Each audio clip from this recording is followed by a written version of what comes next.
Hello, good afternoon, welcome to day 3 of EGX 2014.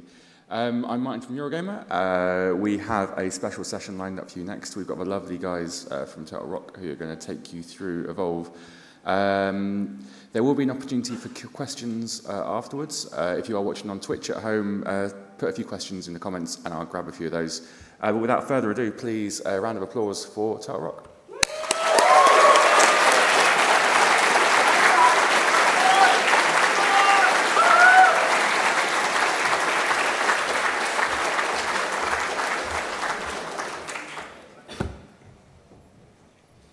How's it going, guys? So, you know what? I had cue cards up here, and somebody stole them. So I'm just, I guess, going to wing it unless somebody wants to give them back to me, fuckers. So yeah, my name's Phil Robb. I am co-founder of Turtle Rock Studios and creative director on Evolve. I'm going to tell you a little bit about Evolve. If you guys are here, I'm going to assume that you know a lot about what I'm about to tell you, but, you know, what the hell. Justin and Dave are going to sort of go through some stuff after I'm done, and then we'll get some questions from you guys. Yeah, Turtle Rock, we started in 2003. Some of the early stuff that we worked on was Counter-Strike. We did a lot of Counter-Strike work for Valve, and then, you know, the big one that everyone knows us for is Left 4 Dead. We also did a whole bunch of DLC for Left 4 Dead, and then we did the Sacrifice DLC for Left 4 Dead 2. And then we started working on Evolve. Evolve is actually kind of an old concept. It predates Left 4 Dead, something that we've been thinking about for a really long time, but you know, we never really felt like we had the technology to sort of do it justice. Until now.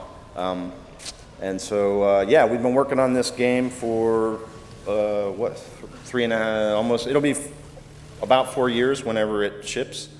And, you know, we've been playing it for over 3 years and we're having a really great time. So hopefully when you guys get it, you'll enjoy it for as long or longer than we have been. So, quick overview. Evolve is 4 versus 1.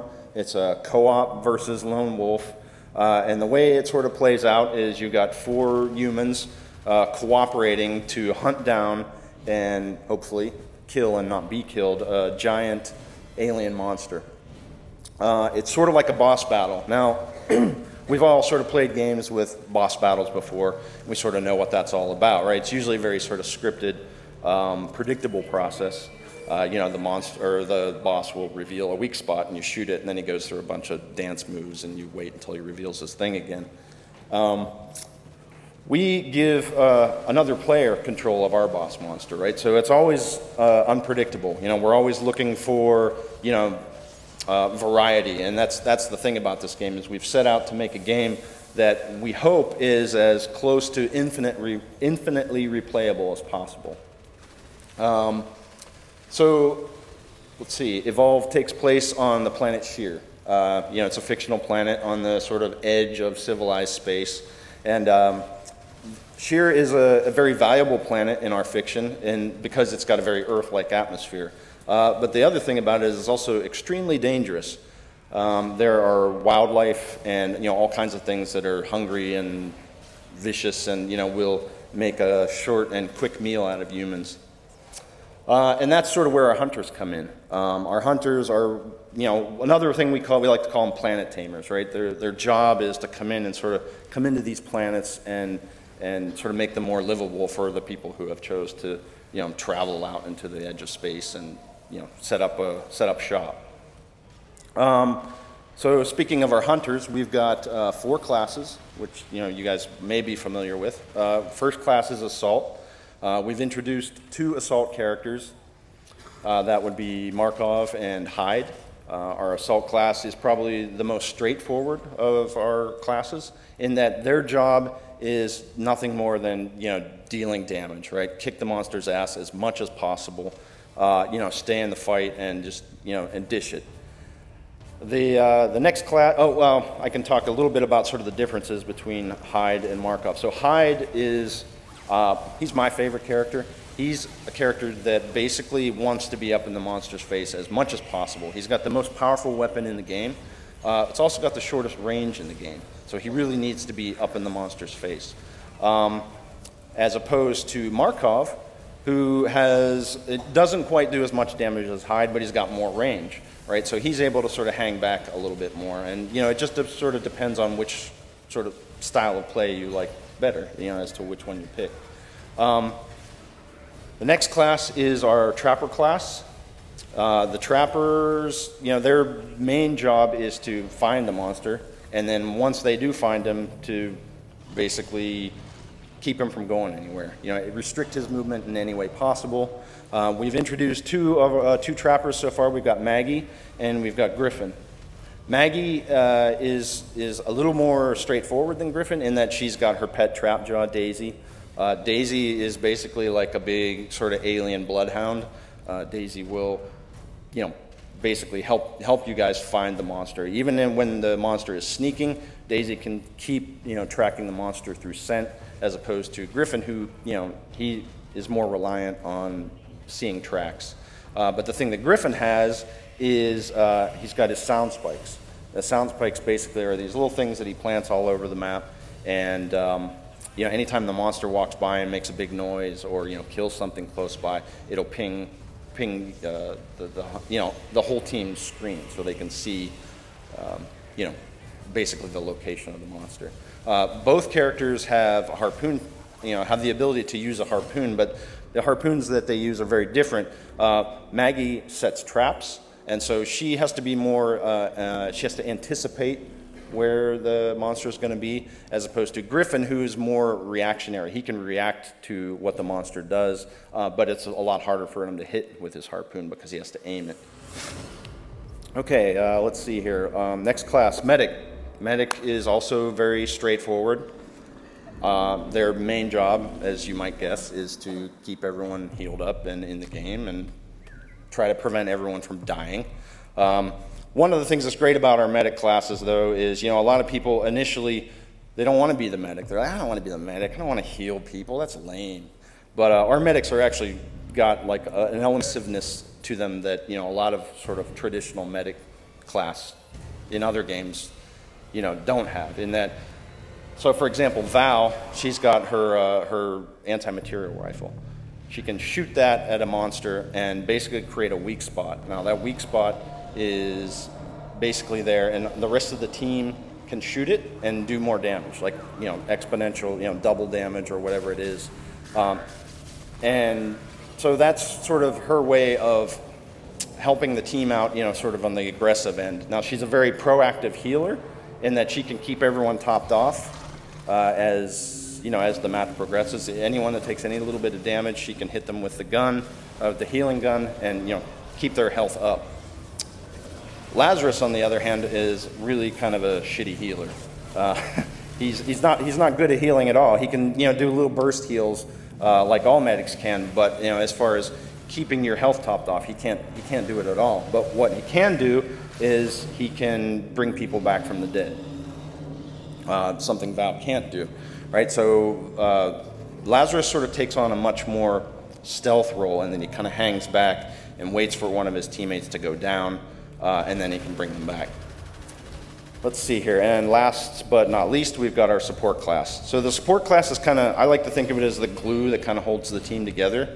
They've got they give advantages to the team, and they help protect the team in different ways. So in the case of like Hank has sort of a very straightforward and defensive way of helping the team with his shield projector. Basically, hits his teammates with a shield projector, and as long as he's got his piece of equipment focused on them, they can't take any damage. But there is a limit to how long you can use that. Bucket, on the other hand, approaches his helping the team in a very different way. He's got his drones that he can throw out.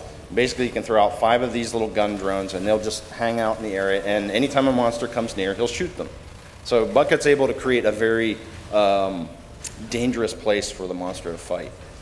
The monster doesn't really want to hang around, in an area where Bucket has been able to, sort of set up and prepare. What are you doing? Oh, okay. I thought you were going to give me my cue cards. I'm going to find out who took my cue cards, and I'm going to kick their ass.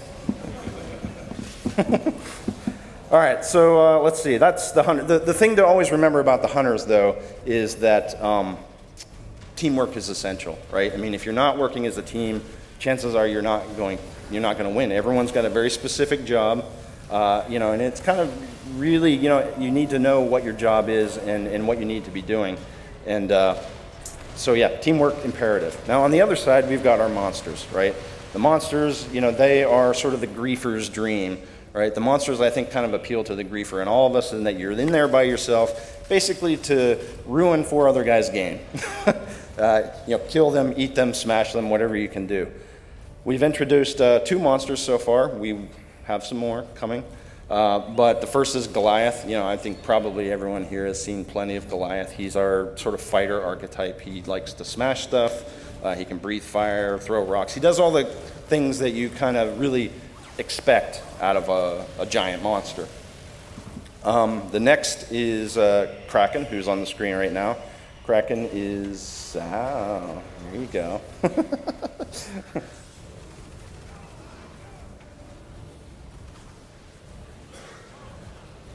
I'm not cheating, it's just, you know, kind of an outline. Lets me know all the things I want to tell you guys about.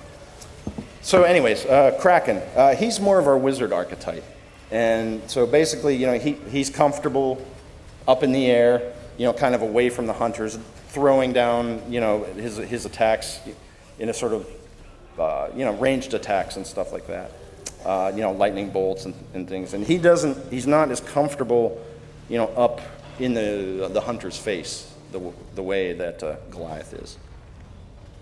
So when we launch, we will have 12 hunters to choose from, 3 monsters, over a dozen maps, and let's see, and so a few more game modes as well, which we haven't shown you guys, and I'm super excited to show you guys, but we're kind of pacing ourselves and, you know, playing that stuff close to the chest, so to speak. The game does ship on February 10th. It will be on, you know, Xbox One. It'll be on PlayStation 4 and the PC. It's a simultaneous release.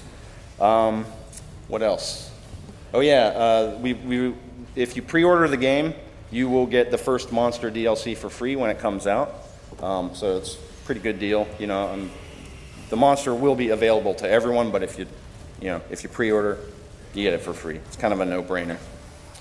If you don't feel like waiting till February 10th to play, we do have a few opportunities for people to play. I think all of you guys came in and saw one of these on your chair.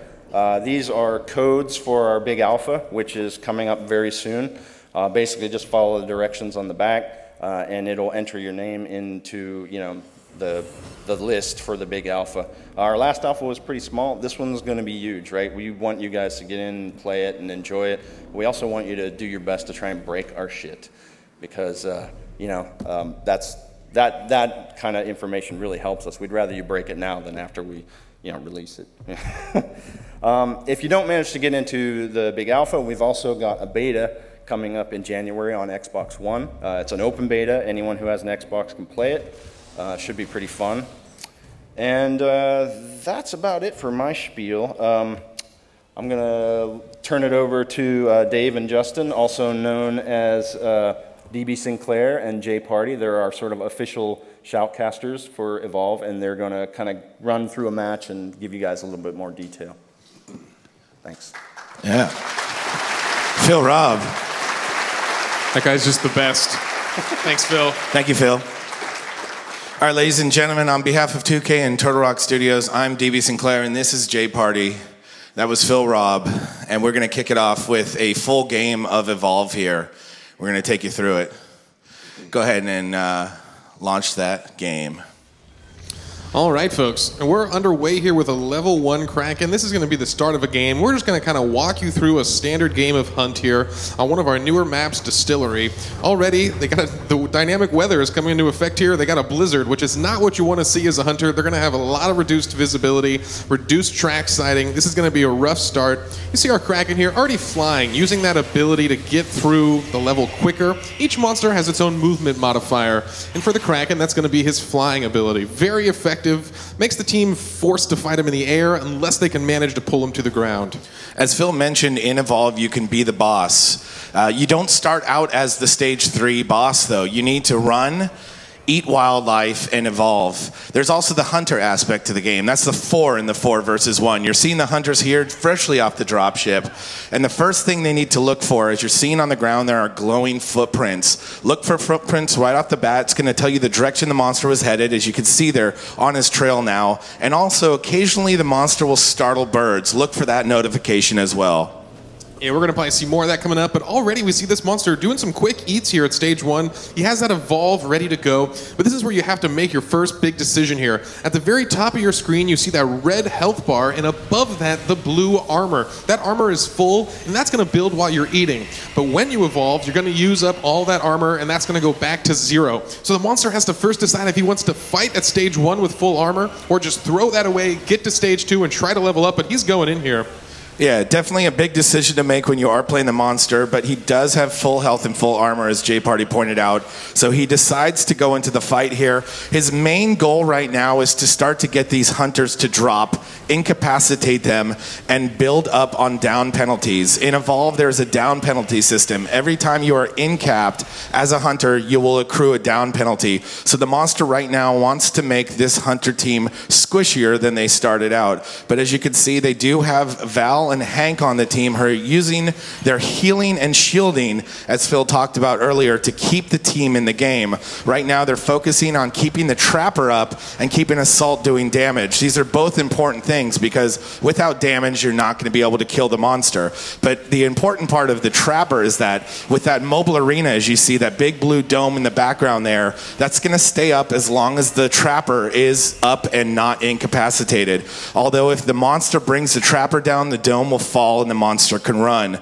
So a crucial decision here in this fight is who do you focus? Right now the monster's just trying to get away, seeing that it wasn't able to do damage. It's on its heels here. And this is what we refer to as sneaking in Evolve. You can actually go into a stealth mode and sneak around the map. It's not going to leave any footprints. And as you can see here, the hunter team is lost and confused. Oh man, sneaking up behind this medic here, and he gets the pounce off. That's that sneak attack. That's going to come from when you're in a stealth, and that requires your teammates to get the monster off of you. And they do. They manage to shoot him, and that's going to free him up here. Now, this is still a stage 1 monster, but he's able to hold his own. He has full armor, and that's what's important to note here. As beginners play the game, they mostly just want to run away, eat, get as powerful as they can, and then just go stomp people. But it becomes more about the tactical play as you develop skills in the game. They want to get those down penalties. The monster wants to get something. He knows he can't leave the team at full health, just as the hunters know they need to get through that armor. Damage to health is permanent, and that's what they're trying to get right here in this engage. Yeah, Jay Party. Evolve is all about momentum. The monster trying to turn the momentum in his favor, focusing on the Trapper there. But again, as you can see, the healing and shielding of medic and support, keeping the Trapper up and alive. This also has the focus on the Trapper by the monster. What this does is it frees up Assault to go in with that flamethrower. As Phil mentioned, the shortest range but the highest damage in the game. He went in there and took the armor almost all the way down. The goal of the hunters right now is to deplete that armor all the way and to start working on the health. As they're just finally getting to here, they're going to get some forward progress, and as we mentioned, this damage is permanent here.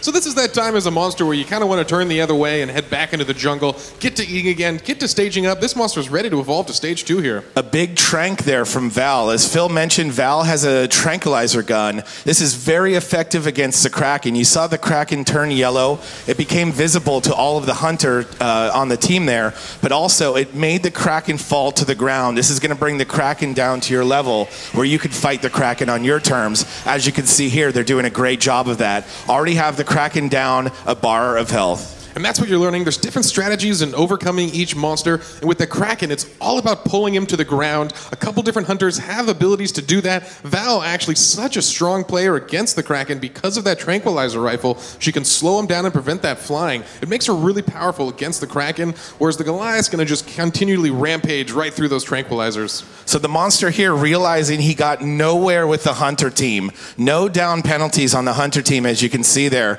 and the Kraken down almost 2 bars of health, is going to decide to finally evolve. In Evolve, when the monster does finally make this decision to stage up, it is going to get some of its health back, but it's going to be vulnerable while staging up and vulnerable after, as it will have no armor. It's going to need to build that armor back up again. And what you were just looking at there was the ability select screen. The way Evolve works is you have 3 points to spend on abilities at each stage. So this monster, when he got to stage 2, had 3 more points to spend, threw them all into the moves he had initially. So right now he's got full strength Lightning Strike and full strength Banshee Mines, but he only has 2 of his 4 moves. And that's the decision he made. We've seen every strategy work. We've seen every strategy fail here, but this is a very aggressive one. Going to rely on big hits from the Lightning Strike and positioning those mines well across the map. The monster scaring birds there, as you saw, as well as the trank from Val, keeping the monster visible and slow the hunters right on the trail here. But the monster does have a bit of armor to work with. This is going to pay big dividends when it's going after the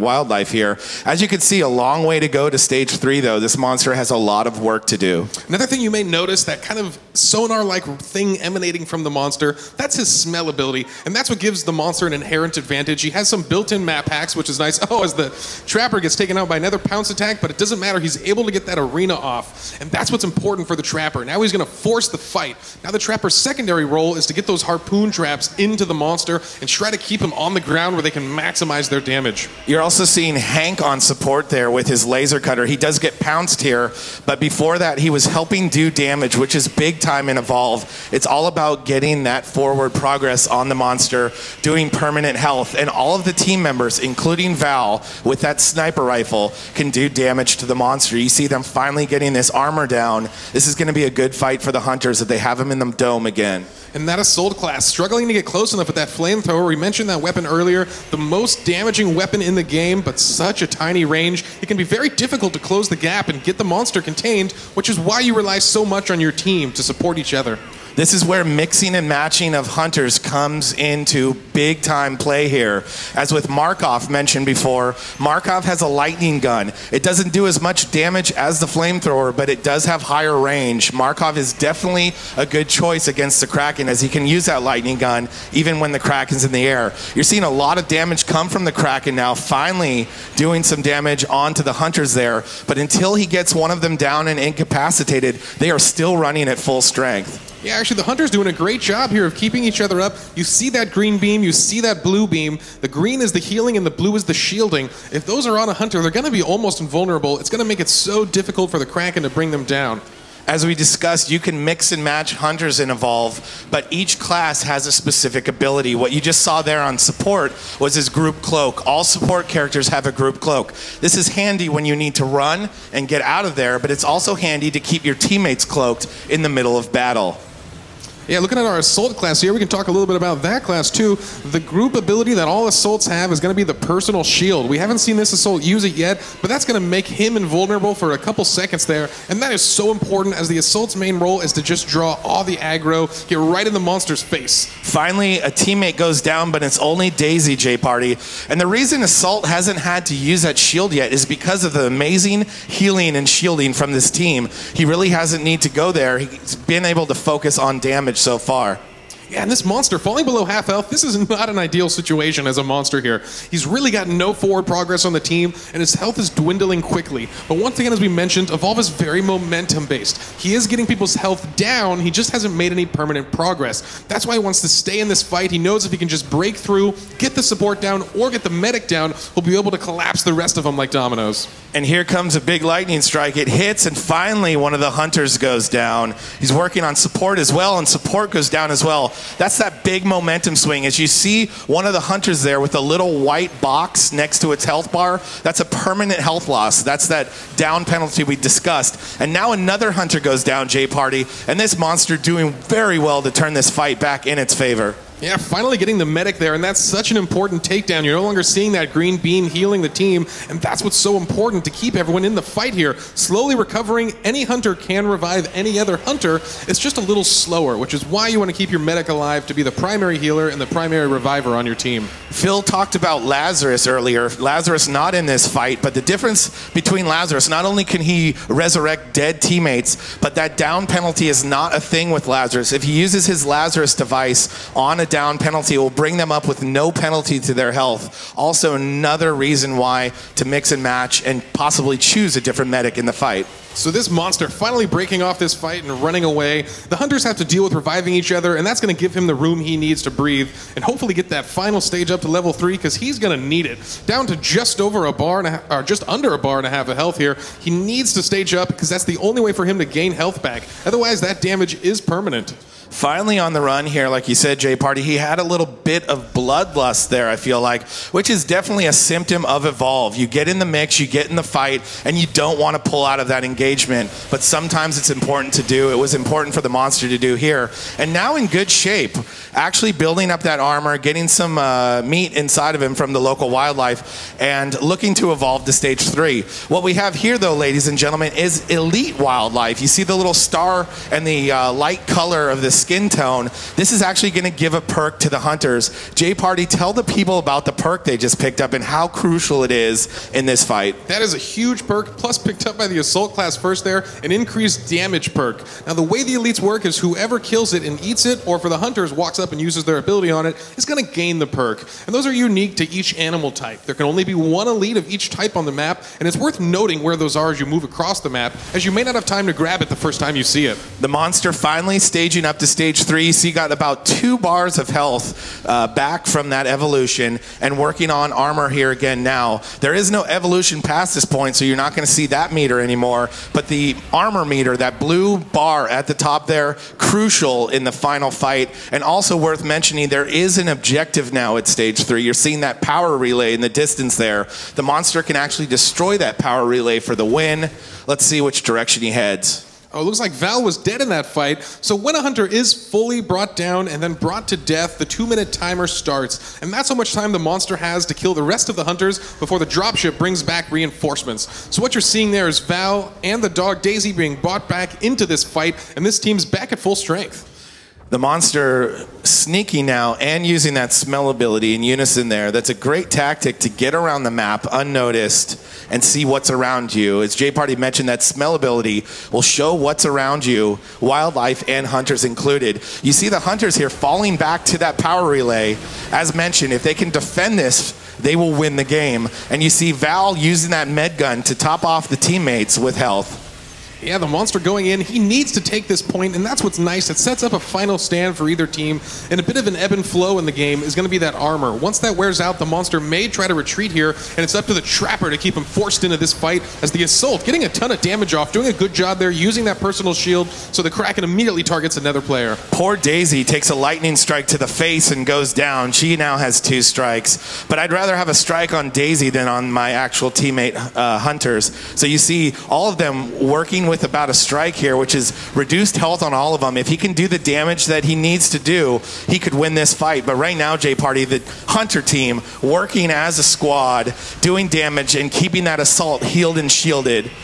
Yeah, we saw some harpoons there going down, keeping the monster on the ground, but unfortunately he broke out, and now he's back into the air, and that's not where you want the Kraken. He's able to mitigate so much damage if he can freely fly around the map. You need to get some tools to drag him to the ground, force him into a melee engage where that Assault is just going to shred through him. That's that personal shield that you saw there on the Assault. He had a little blue barrier on his health bar. He popped that just before the lightning strike hit, so he did take reduced damage there. So that's good for Assault, keeping alive, keeping doing damage. And as you can see, Jay Party, the monster down to 2 bars of health. This hunter team doing a great job of doing damage. Yeah, you saw the Assault there, or the support class targeting that orbital barrage. That's a giant, just death beam of missiles raining down from the sky. Gets a couple hits off, but the Kraken's still standing with just over a health and a bar here. Trapper went down. Trapper now on 2 strikes, but Daisy ran in and actually got the res on the Trapper. Not only will Daisy actively hunt the monster, but she will also res incapacitated teammates. You saw her bring up her Trapper friend there, and look at this, Jay Party, the monster on its last bit of health. This could be it. Oh, and he melts right out of the sky there with the minigun in our assault class, using that ranged attack and brings him down. Great play by the hunters there, showing all the different elements of teamwork and the unique abilities each one possesses. As I like to say, J-Party, winner, winner, monster dinner. Hunters having quite the feast there.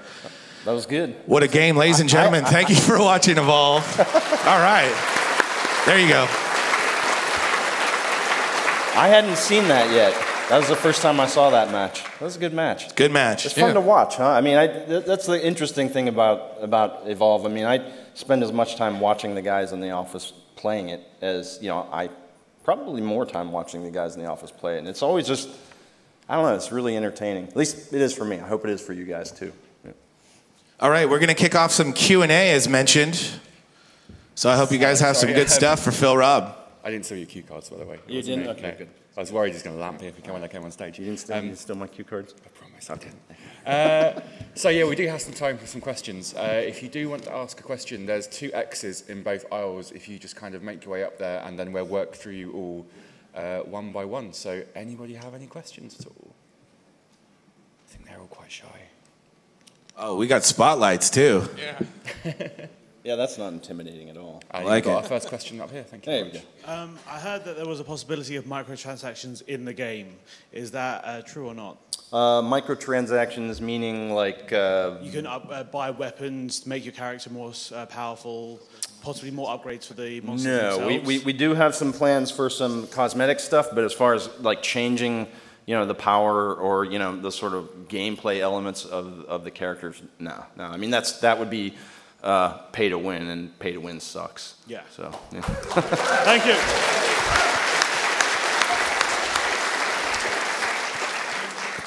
Oh, another question just over there. Cool.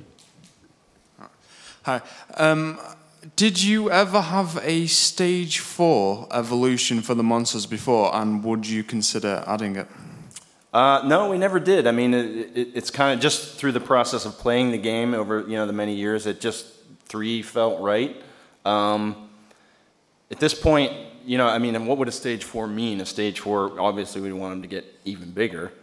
And at this point, the maps are designed, you know, basically so that a stage 3 can still get around, you know, and not get hung up on stuff. So I wouldn't say we would never consider it in the future because, you know, it's one of those things. I think it's one of our responsibilities as game developers, once we put a game out there, to see what people enjoy and what people want, you know, so we're always sort of listening and would certainly, you know, are open to any ideas, you know, particularly if, you know, you guys want it just that bad, but the short answer to your question is no. Okay, thank you. And just one here. Hi there. You've said that you've wanted to support Evolve well into the future based on the reception from the community. In terms of stuff that you're going to add, could we possibly see an underwater level with all the hunters in scuba suits and some sort of shark-like monster? Wow. You guys don't, yeah, that's not a tall order. I mean, if you ever think about doing it, you can send me a check in the mail. No, yeah, it's all good. I mean, probably not this incarnation of Evolve, because the thing is, we used to have very deep water, and we had some interesting game mechanics that at the time were really fun, and the more we played with them, you know, the more we discovered that they were broken. I'll give you an example. It's a pretty entertaining one. Early on, when Goliath, you know, used to be called Scorpid. He was sort of this sort of big crab monster. One of his powers was that he could grab a hunter and, you know, chuck him across the map, essentially. But we quickly found that people walk into deep water and just sit there and drown him. You know, kind of be like, you know. It was, you know, pretty entertaining and pretty funny, but it, you know, as we found out, the guy who was getting drowned didn't really enjoy himself very much. So yeah, I mean, we did experiment with some deep water stuff, and you know, you never know what we'll do with that stuff in the future. But as far as like an underground level, you know, you guys like the game enough and start yelling for a sequel, maybe we'll think about it then. Okay, thank you. Cool. So you said that if you pre-order the game, you get the 3rd monster as DLC. Fourth. Oh, fourth. Okay. So in the future, can we expect to see more hunters, more monsters, maybe even more classes? Yeah. Well, one of the things that I always tell people is we've been doing this for a long time. I mean, I've been in the games industry for 20 years in November, and I've never once ever had like enough time or money, to feel like we could do everything that we wanted to do. So yeah, we've got a lot of really cool ideas for more hunters. We've got ideas for more monsters. And since we really didn't have, the capacity to do all of our ideas, right, we sort of stashed those, in the back. And I think for this game in particular, hunters and monsters are kind of a no-brainer for DLC. I mean, they're relatively compact. And I mean, they're not, I wouldn't say easy to do, but, in terms of just general DLC stuff, it's kind of easy. But the thing since we're on the topic of DLC that I want to really sort of stress is that a lot of times you mention DLC and people get kind of pissy. DLC, that sucks. We hate you. You're milking the game. In a lot of cases, I can see where that comes from, and in a lot of cases, I agree. So one of the things that we wanted to make sure that we did is come up with a DLC plan that we felt good about as consumers, something that I would buy. And the first thing, the first sort of thing that we wanted to address, in terms of when we made our plan was we don't want to split the community, right? I think that's the thing probably that pisses people off the most, and rightfully so. So any DLC maps that we put out, for example, will be free. Anyone can get those, right? Because that's the first thing that will split the community, right? You're going through a bunch of maps, all of a sudden, a map loads that you don't have and it kicks you out. That sucks. The other thing is that, any monster DLCs that we do or any character DLCs that we do, even if you don't buy them, it'll still sort of enrich your gameplay experience, because even though because you didn't get them, you won't be able to play them, but you will be able to play against them. So, that new monster that, we, come out with in the future, you will be able to fight against that monster. So, it's about, making sure that we are supporting and adding to the game and giving people the opportunity to, to buy any DLC they want, but not making it mandatory in order for you to enjoy, the community and the game. Brilliant, thank you. Sorry, just wanted to get that out there. No, it's a very good, very detailed answer. That is all we have time for. So thank you so much for coming. Thank you for your questions. Thanks for watching on Twitch, and thanks for being here in the auditorium. But also, of course, thank you to Turtle Rock for coming along and showing us the awesome Evolve. So big round of applause, please, for Turtle Rock.